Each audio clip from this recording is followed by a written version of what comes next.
اعوذ باللہ من الشیطان اللعین الرجیم بسم اللہ الرحمن الرحیم قال اللہ تبارک و تعالی فی کتابہ المجید وهو اصدق القائلین وقولہ الحق یا ایہا الذین آمنوا استجیبوا للہ وللرسول اذا دعاکم لما یحییکم۔ عزیزان گرامی، اللہ تبارک و تعالی نے جو دین ہمارے درمیان بھیجا ہے وہ دین اتنا جاذب نظر ہے، اتنا پاک و پاکیزہ ہے، اتنا تعمیری ہے، اچھائیوں سے بھرپور اور نورانی ہے کہ اس کا ایک ایک حکم انسان کو فلاح تک پہنچانے کے لیے، ساحل نجات تک پہنچانے کے لیے اور مشکلات سے نکالنے کے لیے نازل کیا گیا ہے، بھیجا گیا ہے۔ اس لیے دین کا کوئی ایک حکم بھی ایسا نہیں ہے جس کو نظر انداز کیا جا سکے۔ اس لیے ہماری ضرورت اس بات کی ہے، ہماری ضرورت یہ ہے کہ ہم دین کے ان چھوٹے چھوٹے احکام کو بھی سیکھیں اور اس کو اپنی عملی زندگی میں جامع عمل پہنانے کی کوشش کریں۔ آداب زندگی کی جو گفتگو چل رہی ہے وہ اسی حوالے سے چل رہی ہے کہ روزمرہ زندگی کے ان تمام پہلوؤں میں سے ہر پہلو پر مختصراً کچھ نہ کچھ آیات اور احادیث کی روشنی میں آپ کی خدمت میں دین کی ترجمانی ہو سکے۔ ہم اپنی بات نہ کریں بلکہ اللہ کی بات کریں، اپنی بات نہ کریں رسول اللہ کی بات کریں، اپنی بات نہ کریں بلکہ ائمہ اطہار علیہم الصلاۃ کی بات کریں، تاکہ لوگوں تک ان ہستیوں کا پاک، نورانی اور حیات بخش پیغام پہنچ سکے، ہم پر بھی اثر ہو اور سننے والوں پر بھی اثر ہو۔ آداب زندگی میں سے ایک ادب بیماروں کی عیادت کا ادب ہے۔ اللہ تبارک و تعالیٰ نے دین میں بیماروں کو مختلف جگہوں میں مختلف حوالوں سے نہ صرف یاد کیا ہے بلکہ ان کے خصوصی احکام بیان کیے ہیں۔ آپ یہ جانتے ہیں کہ روزے کی کیفیت میں رمضان المبارک کے مہینے میں بیمار پر روزہ واجب نہیں کیا گیا۔ اگر کوئی شخص ایسا ہے جس کو پانی نقصان پہنچاتا ہے تو وضو اس پر فرض نہیں کیا گیا بلکہ اس سے کہا گیا کہ تم تیمم کرو۔ یعنی یہ خصوصی اہتمام ہے دین کا ایک بیمار کے حوالے سے۔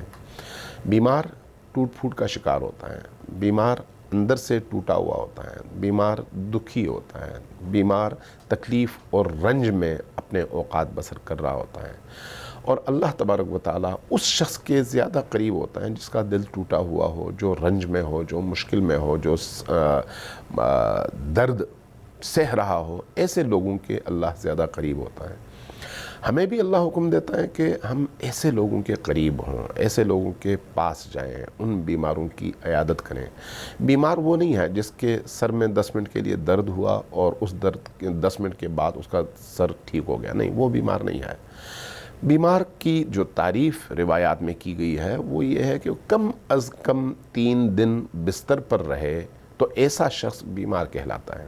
اس کے پھر حقوق ہیں، اس کے پھر آداب ہیں۔ اب ایسا بھی نہیں ہے کہ اس کی عیادت کے لیے 24 گھنٹے اس کے پاس بیٹھا جائے، یہ بھی دین کا حکم نہیں ہے، اور ایسا بھی نہیں ہے کہ اس کو نظر انداز کر کے آپ اس کی احوال پرسی کے لیے ہی اپنے گھر سے نہ نکلیں، ایسا بھی نہیں ہے، بلکہ حد وسط یعنی دین نے ایک ایسا رستہ بتایا ہے جس میں زندگی کی عام روٹین میں خلل بھی نہ پڑے اور آپ کا فریضہ بھی ادا ہو جائے۔ اس حوالے سے چند ایسی احادیث ان موضوعات کے حوالے سے آپ کی خدمت میں عرض کرنا چاہوں گا جو ہمیں دین کی روح کے قریب تر کر دیں۔ دیکھیے، بیماروں کے حوالے سے بیمار کی عیادت کا اجر، عیادت کا ادب روایات میں متعدد جگہوں میں بیان ہوا ہے۔ امیر کائنات حضرت علی علیہ السلام نے رسول کریم سے یہ حکم نقل فرمایا، حدیث ہے روضۃ الواعظین کی، فرمایا کہ وَأَمَرَنَا رسول اللہ عیادۃ المریض۔ رسول اللہ صلی اللہ علیہ وآلہ وسلم نے تاکید سے ہمیں ذمہ دار بنایا، ہمیں حکم فرمایا کہ ہر صورت میں بیماروں کی ہم عیادت کیا کریں۔ اس کی اہمیت کو بیان کرتے ہوئے امام صادق علیہ السلام نے بڑا خوبصورت جملہ بڑی خوبصورت حدیث نقل فرمائی ہے اور ہم تک پہنچائی ہے، یہ بھی روضۃ الواعظین کی ہے۔ فرمایا کہ للمؤمن علی المؤمن سبع حقوق واجبات، ایک مومن کے دوسرے مومن پر 7 واجب حقوق ہیں۔ ان حقوق کے حوالے سے فرمایا ان خالفہ خرج من ولایت اللہ، اگر ان 7 حقوق کی کوئی شخص خلاف ورزی کرتا ہے تو اللہ کی ولایت سے وہ شخص خارج ہو جاتا ہے۔ وَتَرَكَ طاعت اللہ، اور اس شخص نے گویا اللہ کی اطاعت ترک کر دی ہے۔ والحق السابع، حدیث میں مختصر کر رہا ہوں، وہ جو 7واں حق ہے وہ کیا ہے؟ ان تعودہ فی مرضہ، ایک مومن کی بیماری کی حالت میں اس کے پاس جانا اس کا حق ہے۔ اگر کسی نے جان بوجھ کر بلا عذر اس فریضے کو ترک کیا تو اس کا مطلب یہ ہے کہ وہ اللہ کی ولایت سے خارج ہوا اور اس نے اللہ کی اطاعت کو ترک کیا ہے۔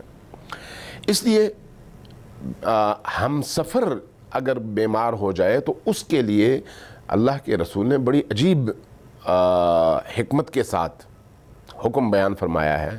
فرماتے ہیں کہ اگر تم لوگ سفر پہ ہو اور تمہارا ساتھی بیمار ہو جائے اور تمہارے سفر کا ٹائم ختم ہو جائے تو تم واپس نہ لوٹنا، کم از کم 3 دن اپنے اس بیمار ساتھی کے ساتھ وہیں پر رہو، سفر کو لمبا کرو لیکن اس کی عیادت کرو۔ قرب الاسناد کی روایت ہے اذا کنتم فی سفر فمرض احدکم فاقیموا علیہ 3 ایام، کم از کم 3 دن وہاں پر تم رہو، اس بیمار کی عیادت کے لیے رہو۔ ایک شخص مرازم ابن حکیم امام صادق علیہ السلام کی بارگاہ میں آیا، کہنے لگا کہ میں سفر میں تھا، مدینہ میں بیمار ہوا۔ جب میں بیمار ہوا تو میرے ساتھ میرے جو ساتھی تھے ان میں محمد ابن مصادف ساتھ تھا، تو وہ بھی تھا۔ اس نے مجھے گھر میں اس رہائش گاہ میں بیماری کی حالت میں مجھے چھوڑ دیا اور خود چلا گیا مسجد میں عبادت کے لیے۔ کہتا ہے کہ میں نے امام صادق علیہ السلام سے شکایت کی اور گلہ کیا کہ اس بندے نے میرے ساتھ ایسا کیا۔ امام صادق علیہ السلام نے محمد ابن مصادف کو پیغام دیا۔ پیغام میں کیا فرمایا؟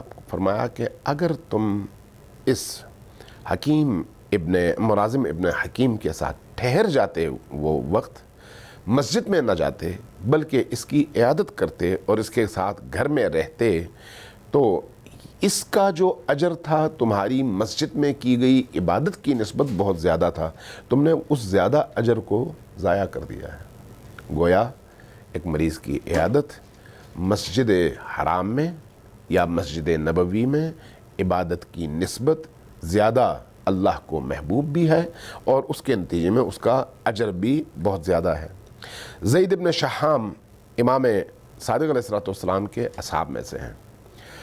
آپ نے امام حضرت زید ابن شحام کو نصیحتیں کی ہیں اور بہت ساری احادیث، بہت سارے ایسے جملے، بہت سارا ایسا مواد احادیث کی کتب میں امام صادق علیہ السلام سے منقول موجود ہے جو ہماری رہنمائی اور ارشاد کے لیے ہے، ہماری ہدایت کے لیے ہے۔ اہل سنت کے حوالے سے امام صادق علیہ السلام کے جملے بڑے عجیب و غریب ہیں، یہ یاد رکھیے گا، چونکہ ہمارا ایک مکس معاشرہ ہے۔ بعض اوقات جو ہے ہم اپنے فرقوں کے اس خول میں بند رہتے ہوئے ائمہ کی سیرت کو بعض اوقات فراموش کر دیتے ہیں۔ امام صادق علیہ السلام نے زید شحام سے نصیحت اور وصیت کرتے ہوئے یہ فرمایا کہ اہل سنت کے ساتھ اسی طرح سے پیش آؤ جس طرح سے ان کی روش ہے، جس طرح سے وہ عام زندگی میں اس طرح سے پیش آتے ہیں، یعنی اچھائی، نیکی اور حسن خلق کے ساتھ۔ آگے فرمایا کہ ان کی مسجدوں میں نماز پڑھو، ان کے بیماروں کی عیادت کرو۔ یہ بیماروں کی عیادت کے حوالے سے ہی اس پوری حدیث کو میں آپ کی خدمت میں نقل کر رہا ہوں۔ ان کی تشییع جنازہ میں شرکت کرو، اگر ان کی مسجدوں میں جا کر امامت کر سکو تو ضرور کرو، ان کی مسجدوں میں جا کر اذان دے سکو تو ضرور دو، یہ کام ضرور کرو۔ اگر تم نے ایسا کیا تو وہ لوگ کہیں گے کہ یہ دیکھو صادق آل محمد نے اپنے ماننے والوں کی کتنی خوبصورت تربیت کی ہے۔ اور اگر تم نے ان فرائض سے بے اعتنائی برتی اور یہ فرائض انجام نہیں دیے تو پھر کہا جائے گا صادق آل محمد کو دیکھو کہ اس نے کتنی بری تربیت کی ہے اپنے ماننے والوں اور اپنے پیروکاروں کی۔ وہ جو حدیث آپ نے ہمیشہ سنی ہے اور خطبہ سے سنتے رہتے ہیں، اور ہمارے ہاں معتبر روایت اور معتبر سندوں کے ساتھ یہ روایت جو ہے منقول ہے کہ کونوا لنا زینا ولا تکونوا علینا شینا، امام صادق علیہ السلام کے حوالے سے، کہ ہمارے لیے باعث زینت اور باعث تعریف بنو، تمہیں دیکھ کے لوگ ہمیں اچھائی کے ساتھ یاد کریں، اور ایسا نہ ہو کہ ہمارے لیے باعث ننگ و عار بنو کہ تمہیں دیکھ کے کہیں اچھا یہ ہوتے ہیں شیعہ۔ تو یہ حدیث بھی اسی حدیث کے ضمن میں اور اسی کی تشریح میں ہے۔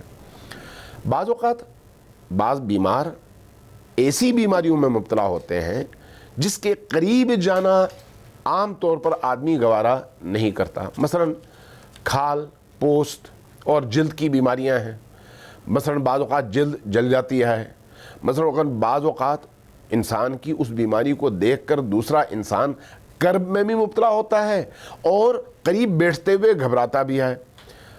رسول کریم صلی اللہ علیہ وآلہ وسلم کے حوالے سے غالباً امام صادق علیہ السلام کی روایت ہے کہ ایک شخص بیمار تھا، اسی طرح سے اس کی پوست جو ہے جلی ہوئی تھی، آیا مسجد میں، جب بیٹھنے لگا جہاں پر وہ بیٹھا باقی لوگ ادھر ادھر ہو گئے، جگہ خالی کر دی، ساتھ میں بیٹھنے کو کوئی تیار نہیں تھا۔ اس کو جلد کی کوئی بیماری تھی جس کی وجہ سے جلد سیاہ ہو گئی تھی، جل گئی تھی یا کچھ اور ہوا تھا، جس کی وجہ سے خوف کا احساس ہوتا تھا۔